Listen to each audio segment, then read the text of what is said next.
বাংলাদেশ জামাত ইসলামী কেন্দ্রীয় মজলিসের সদস্য,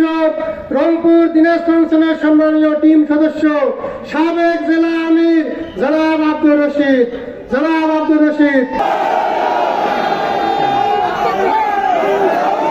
আলহামদুলিল্লাহ রাব্বিল আলামিন, আসসালাতু ওয়াসসালামু আলা সাইয়্যিদিল মুরসালিন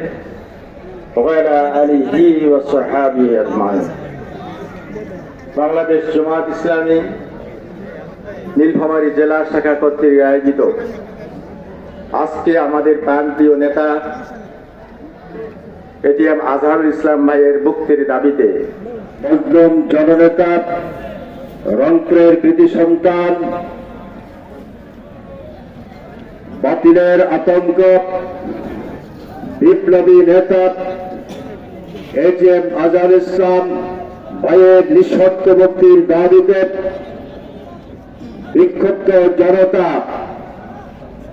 আজকে এই সমাবেশের প্রধান অতিথি হিসাবে অংশগ্রহণ করেছেন বাংলাদেশ জামাত ইসলামী রংপুর দিনাজপুর অঞ্চলের অন্যতম টিম সদস্য, নীলফামারী জেলার সাবেক আমির জননেতা জনাব আব্দুর রশিদ, উপজেলার কৃতি সন্তান, মাঝে মানুষের নেতা,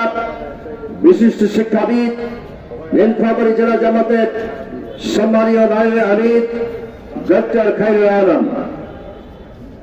অত্র জেলার সম্মানিত সেক্রেটারি সহ জেলা উপজেলা ইউনিয়ন নেতৃবৃন্দ, আজকের সম্মানীয় বিক্ষুব্ধ জনতা, অন্যান্য সম্প্রদায়ের ভাইয়েরা, মিডিয়ার ভাইয়েরা, প্রশাসনের বন্ধুগণ, অন্যান্য সুদীয় সম্মানিত সুদী মণ্ডলী, আসসালামু আলাইকুম ওয়া রাহমাতুল্লাহি ওয়া বারাকাতুহু।